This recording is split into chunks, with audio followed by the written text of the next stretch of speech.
This is the Craft Equation, where conversations about craft brewing, business, and culture all come together. I'm your host, Cameron, co founder of Mother Earth Brew Co. Now let's crack one open and get into it.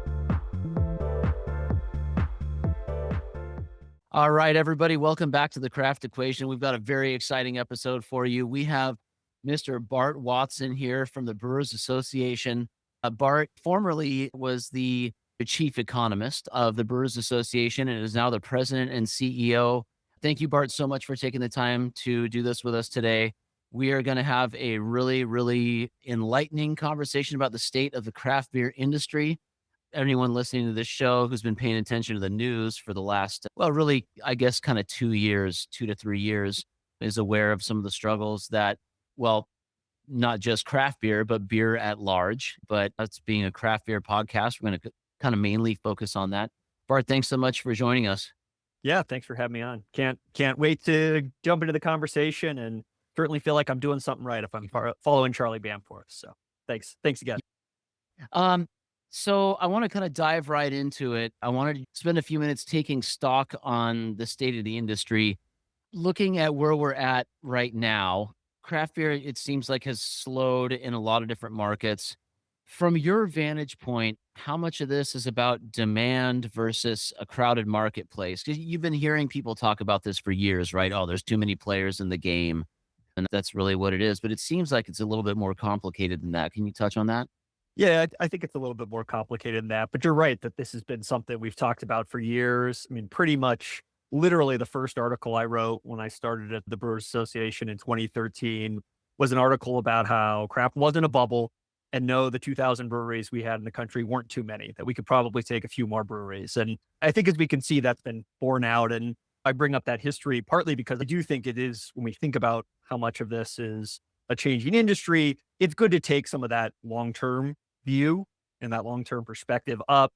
That looking in the moment, we are seeing decline, we're seeing maturation. We can talk about what the right word is, but if you zoom out, you can see how much craft has grown, and that where we're moving is still a robust, vibrant craft industry compared to where it was 20 years ago, et cetera.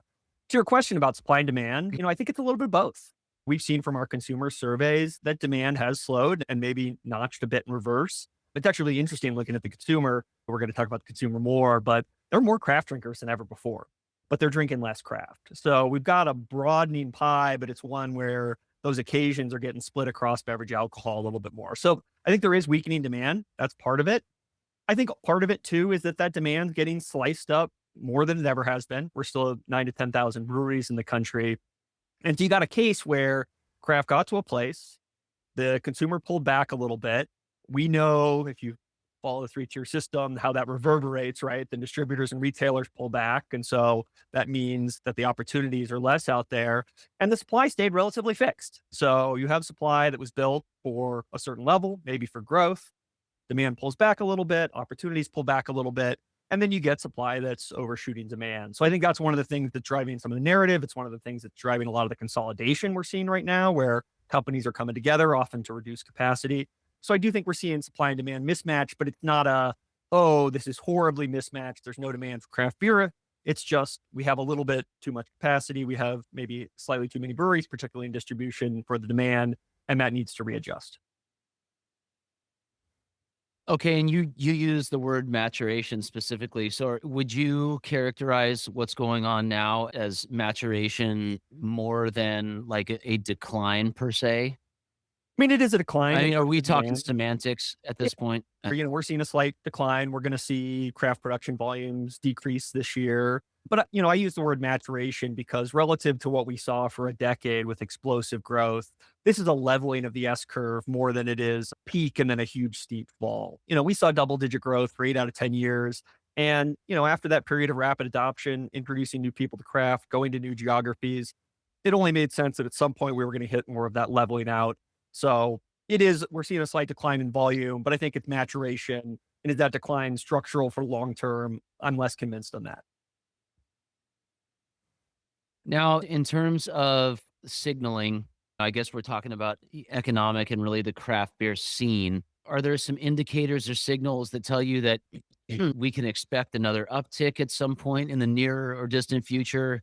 Or is there something we can point to that can remind us that craft beer still has the type of long-term relevance that we saw about a decade ago? Yeah, well, I already mentioned one thing that gives me a lot of hope and positivity, and it's that there are as many craft drinkers as there were before. One of the challenges that craft faces right now is it became ubiquitous, right? We took over all the spots in distribution that we had an opportunity to take over. You walk into almost any bar and almost any retailer in the country, and you're going to find fuller flavored beer. You're going to find local options. So, one thing that gives me positivity is, we are seeing demand and occasions drop, but we aren't seeing craft go away. We aren't seeing huge swaths of people say, I don't drink craft anymore. This is more of a right sizing than it is, what we see in our data, huge declines in anything. So more craft drinkers than we've ever had. I think, it's still ubiquitous. There's still lots of opportunities to find craft in the marketplace, but it's having to, find its right size. I think it's having to find its reason for existing with the next generation. And it's having to find out how it can live in a much more crowded distribution landscape than when craft started, when craft owned fuller flavor, it owned variety. And there's a lot of options in the beverage alcohol aisle for those now. And so craft's having to figure out what its next value proposition is to grow again. I feel like a lot of it too is that craft beer industry, whether it came from consumers or brewers or both, maybe swung a little too far on really intentionally trying to distinguish themselves from other consumer alcohol beverages. They did that because they wanted to be seen as different at the time. And now the challenge is, how do you make yourself relevant? It's like now we wanted to be different. Now we want to be the same in some respects, right? So, like, that's where you see breweries making seltzers now and hard teas and things like that. Man, that would have been grounds for expulsion 15, 20 years ago, right? I mean, Yeah. when we first started, we had bars reaching out to us that if they weren't perceived to be craft enough, we would reject their request to sell our beer there. It's almost like the Pliny thing, like, oh, if you're on the Pliny list. I don't know if Russian River still does that, but anyway, it seems like that would be ill advised at this point in time, right? If someone wants to sell your beer, I don't give a damn who they are if they pay, as long as they pay their invoice. So, it's kind of like, what do we do to make ourselves look like average Joes so that we're Yeah. appealing to. Well, I think you're pointing at one reason I like to use the word maturation, right? Craft was born of revolution, of counterculture, of pushing against what existed, right? There was beer. It came in two flavors. It was lager and light lager, and it was everywhere. And it was made by a limited number of companies. And craft brewers came along and they defined themselves partially by being the antithesis of that. We're local, we're brash, we have flavor, we stand out in the marketplace. And it's hard to do that in a world where craft is ubiquitous, right? Like you're not a punk rock counterculture icon when 5,000 breweries around the country also make a local IPA, right? You're a part of, Right. more of the establishment drinking scene. And that's one reason I use the word maturation, right? Because craft has hit that. And I think different companies are figuring out how to do it differently. But it's having to ask, okay, what is our place in the world when culturally we have to stand for something different than we did when we were the upstarts, when we were challenging the status quo. And now craft is a part of the status quo. That's one of the things back to giving me hope. Craft is a part of the status quo. I think we can say that and know that that means it's not going anywhere. It's part of American culture. But craft brewers are having to redefine what that means. What does it mean to be a bit in business now? How do I reach out to customers? How do I sell them a message? And I think craft's got a lot of great opportunities to do that. We still got a lot of value driven companies. We've still got a lot of local that's given back. We've still got a lot of interesting flavors in a world where people care about flavor and variety. But those messages do have to shift. Your strategy has to shift, as you say. I mean, you used to be able to select accounts. Now you're going out and you're banging down the doors to try to convince any account. Yeah. Maturation is about that. It's a transformation. It's evolution. This isn't a decline in the category long term structurally as much as we're entering a new wave. And if you look at other industries, plenty of industries have had to deal with this. And in coffee, they call them out specifically. There was second wave and then third wave roasters. And now they're talking about fourth and fifth wave and what that means. So I think this is just another part of the life cycle of craft. And brewers are going to have to figure out what it means for them, where they take their companies. And it's really, in some ways, it's challenging, obviously, but I think it's also exciting to watch. Yeah, I had the topic of diversification planned for a little bit later in the discussion, but now that we're already on it, we might as well skip ahead a little bit. When we talk about innovating and how we as brewers can continue to diversify our offerings, that can be somewhat polarizing, although I think we're kind of past the days where I think it's more, hey, there's no shame in my game type thing, right? As long as you have something for everybody, diversifying doesn't necessarily diminish the other things you are doing. Whereas I think there was a time where that was the case, right? It's like, if you had a beer slushy, shame on you. Well, now no one cares. You just look at the board, and as long as you can find something you love, that's all that really matters. How far is too far? Where do you do you think the pendulum can sh can swing a little bit too far that direction where it's seen by as inauthentic or as a type of desperation? Yeah. I think the answer is it depends, right? And it really depends on who you are as a company, what's your brand, who are your drinkers, and what do they want? And I think you're right that we had this, when craft was on the way up, right, as the category, you could just kind of follow the category and do what the category did. And the tide's rising, it's going to Rising raise all tide. boats. Everybody was going to Yeah. be successful in that environment.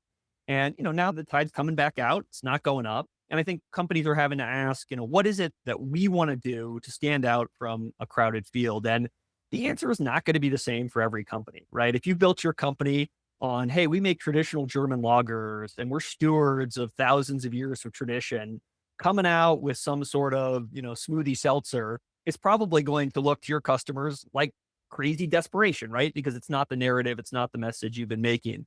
If you've been one of those companies that always pushed the envelope, always did the wacky thing, I mean, look at Dogfish Head's a good kind of example, like classically, they've always done things just differently. And they were in distilling 15, 20 years ago before anybody was talking about distilling for craft brewers. So they're a brand that their customers expect them to resurrect ancient beers and do crazy stuff. And so if they roll out some kind of crazy seltzer, it's like, okay, that's just Dogfish Head doing what they've always done. So, I think for companies, what's too much? You got to be attuned to what is your brand core? Is this too much for that? What do our customers want? Is that too much for that? And if not, then push that innovation, see where it takes you. And that could be something that's an asset, not a liability then. Follow-up question to that from the BA's perspective, and I don't wanna throw this out to be inflammatory at all. I'm honestly just wondering, do you guys have discussions about how, like, as a steward of craft beer, right? As the steward, really, of craft beer, at what point do, all these different innovations and diversifications and whatnot affect how the moniker of craft is perceived by existing and also outside members of the beverage community? But also, when you're looking at qualifying members, there's always been the controversy of who do we let in and who do we not? And so, how does this affect how you guys view your mission and your members?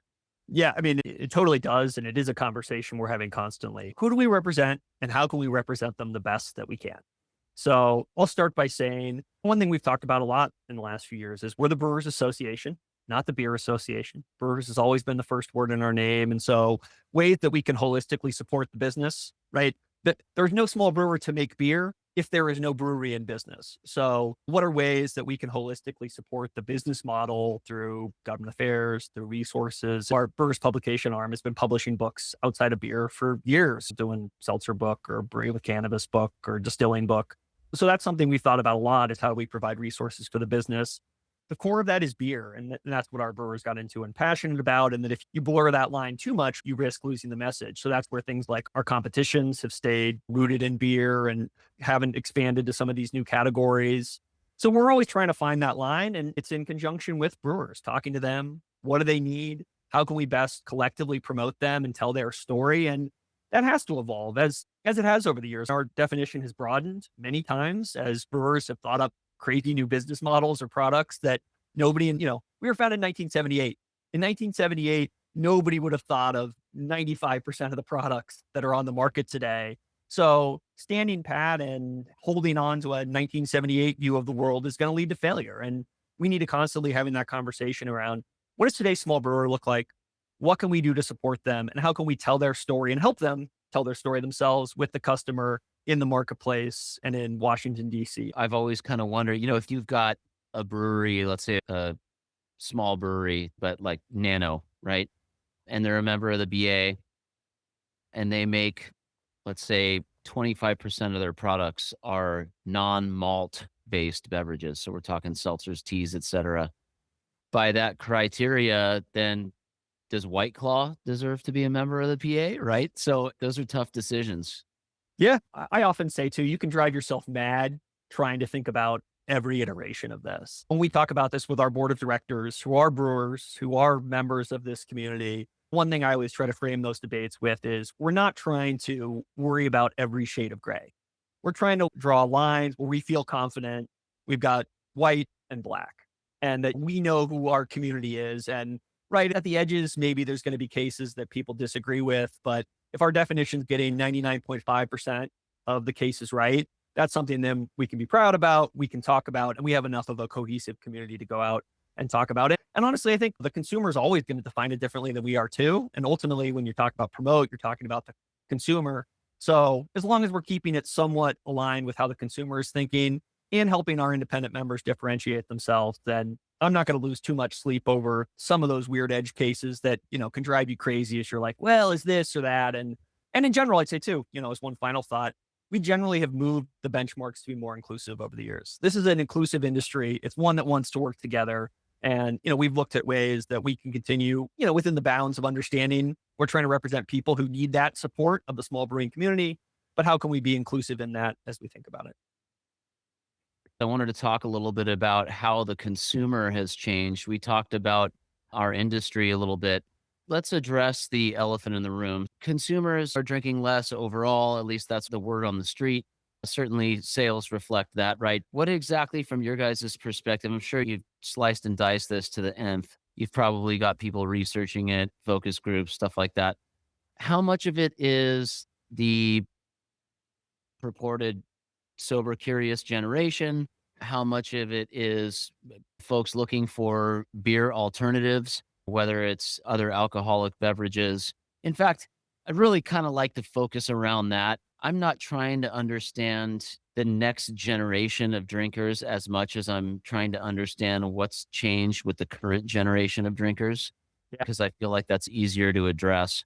What are you guys seeing out there? Yeah, I'll try to keep this under an hour as I talk about all the things that are going on here. This is the $1,000,000 question, right? Are people really drinking less? Which I think the answer to short term is yes. And how much of that is long term structural versus short term cyclical economy specifics?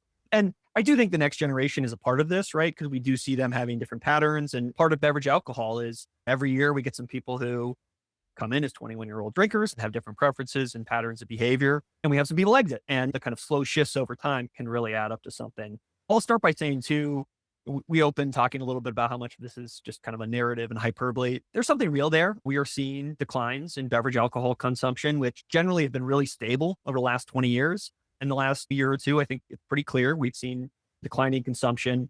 I do think though that those are sometimes overtold. You would read some of these media narratives and you would think drinking has dropped 20%, where we're Right. talking low to mid single digits. When we look at the data, certainly there are a lot of long-term structural factors that point in directions that maybe are worrisome. And we can start listing them all: GLP-1 drugs, cannabis, lack of socialization, generational preferences, health and wellness narratives. But when you look at those individually, the evidence for each is a lot weaker than I think people would imagine. And it's not to say they don't matter. I think they do collectively. And the evidence is much more stronger for the kind of more tangible things that have always driven beverage alcohol consumption: economy, purchasing power, inflation, kind of people's willingness to go out and spend money and what they can spend it on. I think if you asked every economist to pin this down, they would give a different answer. How much of this is short term and would go away if we made money fall from the sky again? And how much of this is more long term, just big changes in how we as a society go out and how we think about alcohol. But I think most economists would probably say it's two-thirds to three-quarters, maybe at least 60-40, more that kind of short-term economic inflation, people's financial situations, and then a chunk, but less than the majority of the other stuff. So people are drinking a little bit less. I think are harder to come by. But when you look at the data, a lot of it is more around the economy and how people are spending their money than it is some of these huge changes in consumer purchasing, which certainly happen over generations, but they don't happen in a year, right? We don't see these changes as rapidly as what we've seen in the last year or two. Yeah, I would agree. It feels like to me that there are a lot of these factors at play at once, and it could be a perfect storm. It certainly would seem that way right now. We haven't uttered the word COVID yet in this conversation, but you did use the word socialization. I think that has a lot to do with it, right? Because socializing is a habitual activity. And so when you don't do it as often as you did once, then that it kind of perpetuates itself. And then I do agree with you that it can be that the non-drinkers coming up is can be somewhat overstated, right? It definitely feels more like it's an economic conundrum than anything else. And it's challenging for us as brewers, right? Because there's only so much that we can charge for beer, right? There's a ceiling. Our costs go up. We can't raise our prices consummate with our costs. Sometimes you just got to eat it. And I think that's one thing that's unique about beer or consumer beverage in general. How much pressure do you think is coming from within beer versus the competition? Do you think that a lot of the players outside of beer smell blood in the water? Or is everyone just kind of riding this wave together, going, all right, where's this going to land? Yep.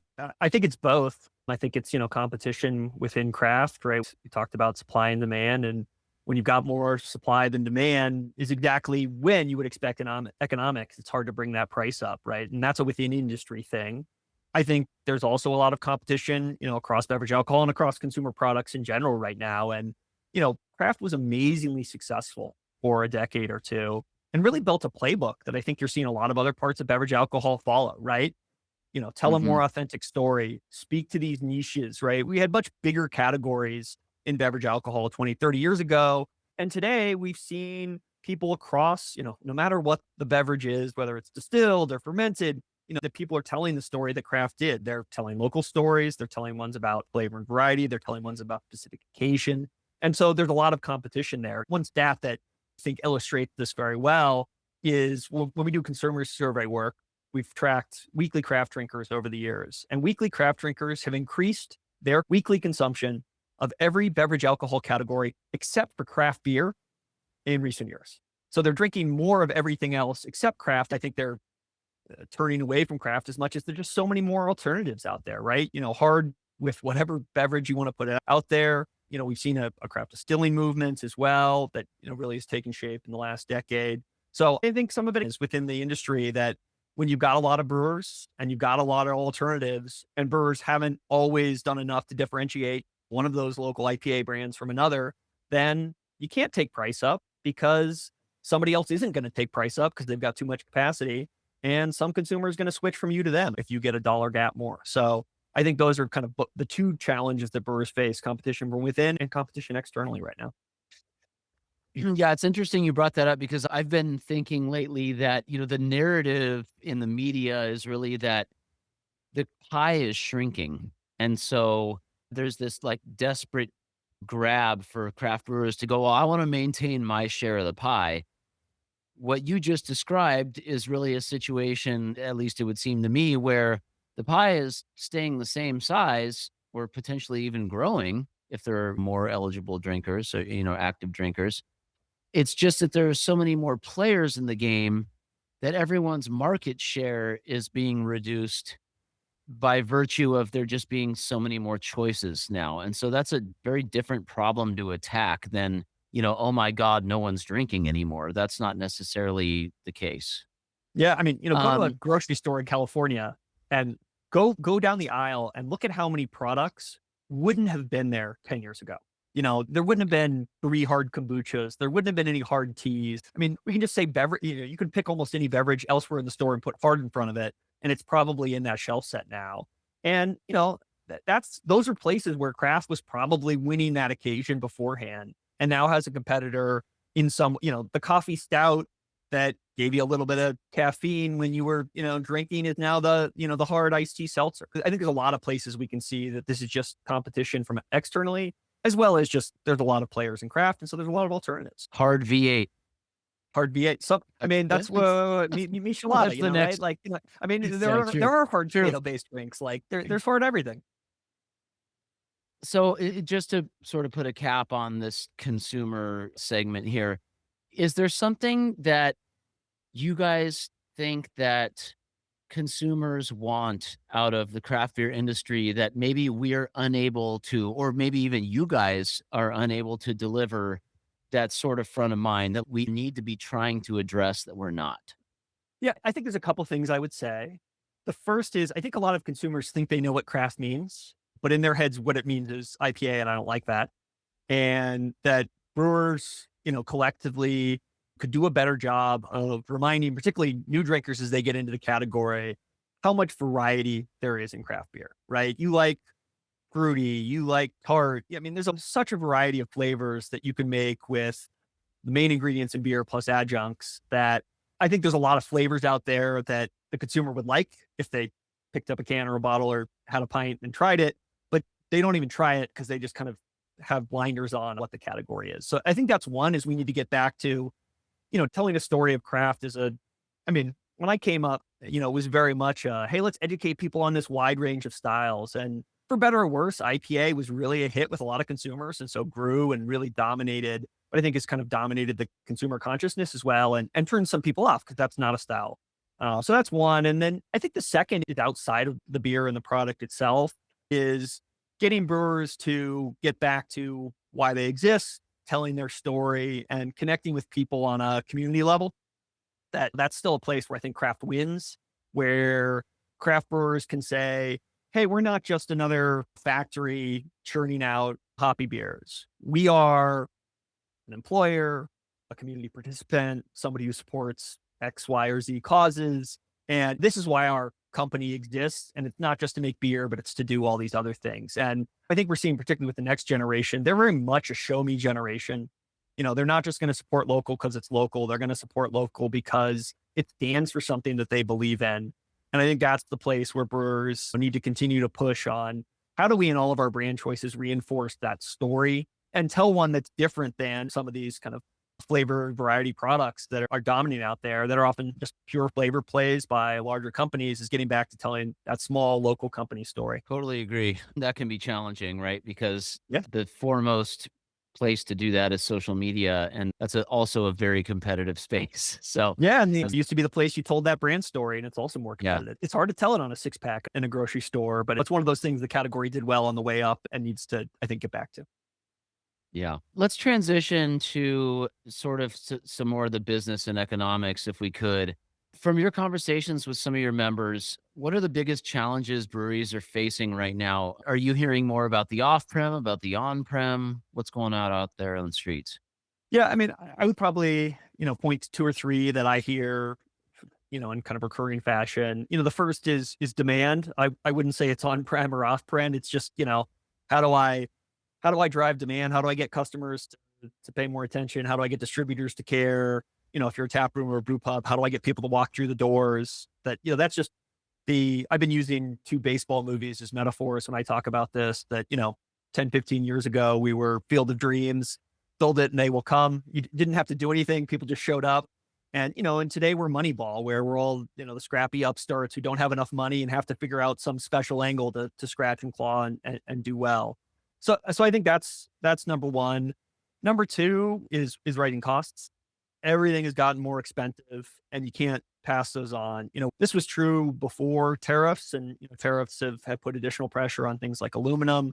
But COVID, we saw the old economic maxim in practice of, up like a rocket, down like a feather. Prices went up like crazy and just haven't come back down. And it doesn't mean they're still rising quite like they were, but making beer is a lot more expensive than it was. So I think those are the main ones. And then the final ones are all around related to distribution is clearly tougher than it used to be, both with consolidation and distribution networks, but also distributors moving on to other products. So getting attention at distribution and retail. And that means a lot of brewers are really having to think about their business model. And I would put this in the bucket of, are we right sized for the current environment? A lot of brewers made choices 10 years ago thinking the market was going to do X. And when it did Y, then suddenly you're sitting on a bunch of excess capacity, or you were in 15 states and you can really only support 5 or 10 of those now. So those are kind of the other sets of things that are driven fundamentally by that kind of demand equation. When the demand goes away, then suddenly you're not sized appropriately. And that's a challenge in an industry with a lot of fixed infrastructure. When you put tanks in the ground, you really don't want to have to tear those out again. Yeah, yeah.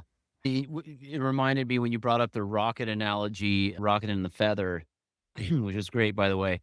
How much of the stress in the system right now is about margins rather than volume? Because that's definitely a margin problem, what you just described. Yeah, I think it's a little bit of both, right? Again, if you're sitting on excess capacity, then you got to try to fill those tanks if you're paying debt on them. But I think a lot of it is around margin. Even if you are right sized, if you're not making any money on the beer you're selling, then that doesn't make a business that you can be sustainable long term. So, yeah, we've seen that price ceiling hit. Brewers are afraid to pass on price and the cost came up. So, where do you get that margin? Many brewers have turned to on site for that, right? Expand your tap rooms, which is a place you have a little bit better margin. If you're in hospitality, food service is another one. We've seen a lot of brewers add more food service, which I mean, that's not a huge margin business, right? But if you can drive some more traffic and get some customers, that can be a lever to pull. But it's tough. Beer is manufacturing. And when the profit comes out of the manufacturing, it's very challenging. Yeah, I think one thing that makes it really tough to pivot from a business model standpoint is, back in the day, you could pretty much pick your lane, right? Either put a stake in the ground and said, we are either going to be a distribution forward brewery or we're going to be a taproom forward brewery. Some said we're going to do both with equal steam and investment. And, a lot of those guys aren't here anymore, unfortunately, right? Got a little bit too far out over the front of their skis. But for the most part, you could always kind of lean back on the tap rooms to make up some of the losses in distribution. That just seemed I mean, even that lane is getting congested, right? It's like every time I feel like we're gaining momentum in the tap room, all of a sudden it's like people just don't appear to be going out as much anymore. It feels like that's economy driven. I don't know if it's just disposable income that's lacking or if it's actually like a habitual problem. Like people don't, I find that hard to believe, right? Like you're talking about like a change in like the human experience, right? I just have a hard time believing people don't like going out and socializing as much as they did. I mean, we're talking about such a tiny point on the timeline of human evolution that just seems unlikely. So, from a Yeah. brewer standpoint, my hope is that we're talking about just straight money, Yeah, I, right? I think it's a little bit of both. I mean, as we, going back to kind of how much of this is just how society's changed and how much of it is money in people's pockets. I think it's a bit of both. I mean, on-premise inflation has been, brutal too. And that's not blaming operators, right? Labor costs have exploded and everything going into on-premise costs more. Yeah. So, operators have had to pass that on to preserve, what margin they can. And that means going out is expensive in a time when a lot of people feel tight.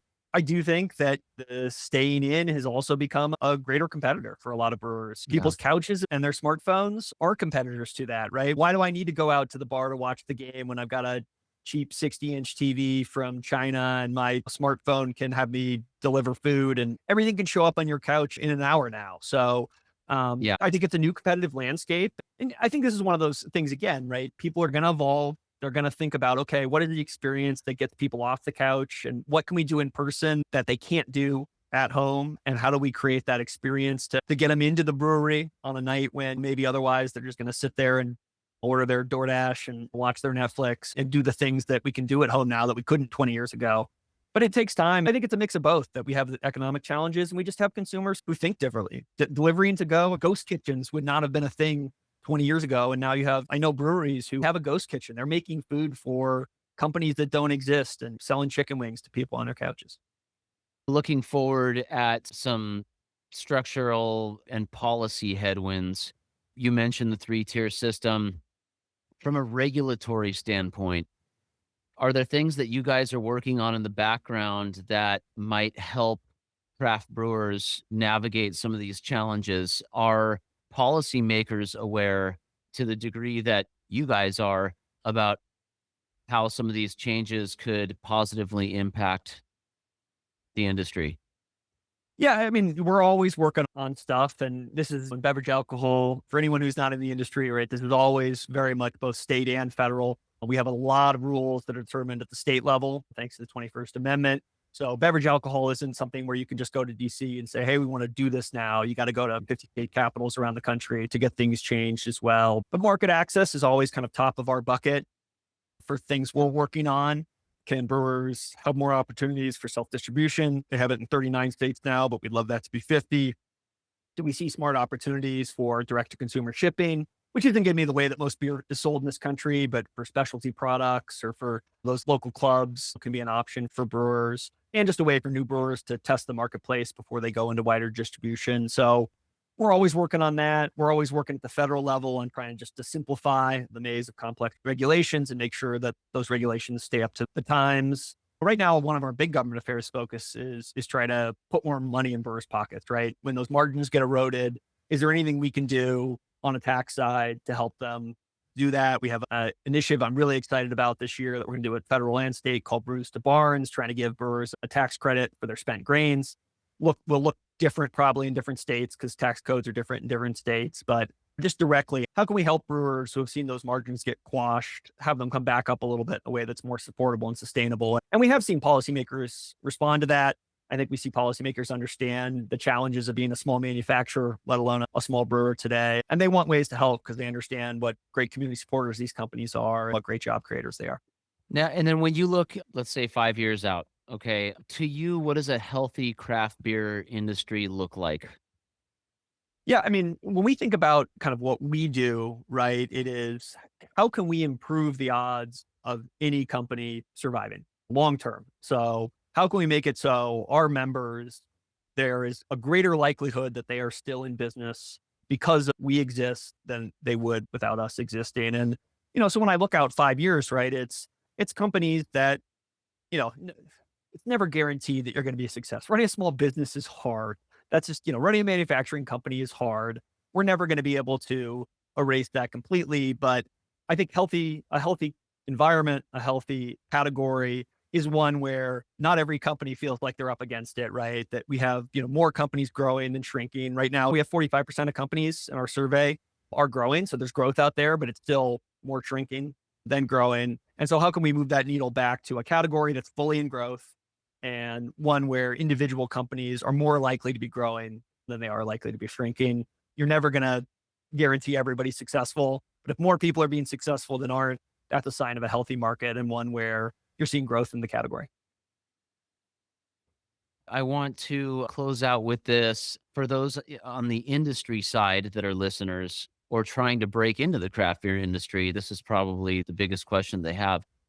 If you were going to start a brewery today, or someone was going to start a brewery today, what realities should they understand that weren't necessarily obvious a decade ago? What are some of the pitfalls that you would recommend they could avoid to see success? Yeah, there's so many things, and a lot of them are related to running a small business and just how hard and exhausting that can be. I think one I would call out specifically is thinking about location and leases. One of the top reasons we still see for closings is a brewery gets to a point where they don't have that long term security and their lease comes up for renewal or they can't agree with their landlord. And suddenly now you don't have a place to do business. And breweries aren't, you can move them, but they aren't easy just to pick up and move. So I think that's one I would call out is really thinking long term of if this is going to be a long term generational business, how do I control my space?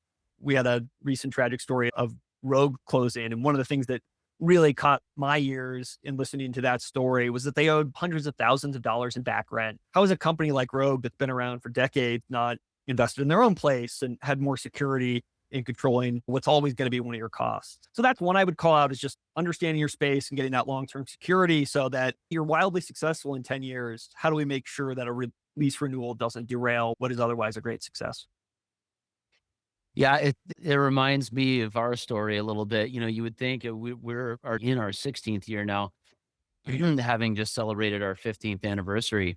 And a lot of people might assume that we've been in this game long enough and we're sophisticated enough operators to where we would be able to control our own real estate destiny. And the fact of the matter is, we're just not Yeah, that's not really our core competency, if you will. Right. We make beer very well. We create an exceptional customer experience. We have a really strong brand, and those are a lot of the things we do well. We're not like real estate people, right? We're not Yeah, swinging for the fences on, we had a tap room in downtown Vista here that was a historic building. We could have, I mean, we had first right of refusal on it, but are we prepared to dump 1,200,000 yeah, into a bunch of brick and mortar? You know how many tanks you can buy for 1,200,000 and yeah, increased capacity? And so I think that plays into it as well. But yeah. anyway, I don't wanna go too far off on that tangent. That's for a No, it's different interesting. episode, and actually, that's good foreshadowing, actually, that's a good preview because we are gonna have an episode talking specifically about the pitfalls of opening a brewery, and we're gonna spend quite a bit of time on the real estate side of things. So, anyway, in closing, I wanted to ask you one final question. Thanks again so much for joining us, by the way. This has been just fascinating. I hope we get a chance to talk again, and there are a variety of topics, of course, that we could cover. I just want to close with this. What can brewers do to stay focused and keep their eye on the prize and not get caught up in all the and I don't want to even call it I don't want to call it hyperbole, I guess, because I don't want to diminish the problem because it certainly exists, but like, you know, what does the silver lining look like in all this? Yeah, I mean, I think it I would say things that, aren't about silver lining, right? Are more about focus. There's the book Start With Why. What's your why? Why are you doing this? And does any of that other stuff matter for that? I tend to be one of those people who is there anything I can do about those worries? And if the answer is no, then why am I worrying about them? And I think in general, when I talk to brewery owners, when you dig into some of this stuff, kind of what's going on, it is good to understand it generally. But I think for most companies, understanding it and those trends is far less important than the things that are much closer at hand to them that they can control. What are our branding and marketing decisions? Which beers are we putting out? What's our sales strategy? Just those really tangible business stuff, I think matters much, much more for the average company than these big picture things, which matter for the category, but for individual companies, probably only matter at the margins and matter much less than the stuff you control. So do the day to day, control what you can. And if those decisions are going right, then you've improved your odds of it all working out. Beautiful. Well said. I completely agree. Thanks so much again, Bart. This was fascinating. I look forward to talking to you again. And thank you for providing all your valuable insights to brewery professionals and consumers alike. And we'll look forward to catching you on the flip side. Thanks a lot. Thanks for having me. It was great. Like what you see? There's more where that came from. Check out our other content or find us wherever you get your podcasts. And don't forget to drop a comment and let us know what topics you'd like to see covered on the Craft Equation.